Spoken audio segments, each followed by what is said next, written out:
پاکستان کے اندر سب سے آسان کام یہ ہے کہ یہاں مذہبی جماعتوں پر پابندی لگائی جائے، اور اس سے پہلے تحریک انصاف کے دور حکومت میں تحریک لبیک پر پابندی لگائی گئی، کچھ دنوں بعد پھر اس کو واپس لیا گیا، اور اب نون لیگ کے دور میں دوبارہ ان کے اوپر اٹیک ہوا اور دوبارہ ان کے اوپر پابندی لگانے کی بات ہو رہی ہے، ان کے مدارس دفاتر وغیرہ سیل کر دیے گئے۔ یہ صورتحال 2002 سے مشرف کے دور کے بعد مذہبی جماعتوں پر مختلف ادوار میں آتے رہے، اور انہوں نے مذہبی جماعتوں کو آزمایا ہوا ہے۔ کہنے کا مقصد یہ ہے کہ ملک کے اندر تمام مذہبی جماعتوں کو ٹارگٹ جب ہوتا ہے تو تمام سیاسی جماعتیں وہ اکٹھے ہو کر اس کے اوپر پابندی لگا دیتے ہیں۔ حالانکہ سیاسی جماعتوں میں NP نے کیا کیا، کتنے انتشار پھیلائے ملک میں۔ نون لیگ نے پاکستان کے سپریم کورٹ پر حملہ کیا، اس سے کچھ نہیں کہا گیا۔ پیپلز پارٹی پارلیمنٹ پر حملہ کیا، اس سے کچھ نہیں کہا گیا۔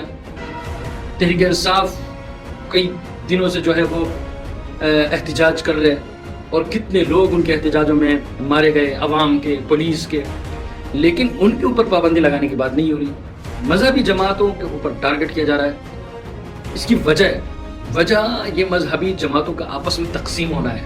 آپس میں جب یہ تقسیم ہوا ہے، ان کی طاقت تقسیم ہوئی ہے، اور جب یہ مل کر ایک طاقت بنیں گے، ایک بازو بنیں گے، ایک دوسرے کے ساتھ دیں گے، تو یاد رکھنا ان کو روکنا تو دور کی بات، ان پر پابندی کا کوئی سوچ بھی نہیں سکتا۔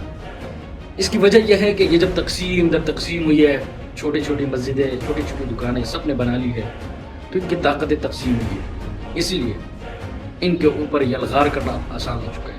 لہٰذا یہ مذہبی جماعتوں کو سوچنا چاہیے۔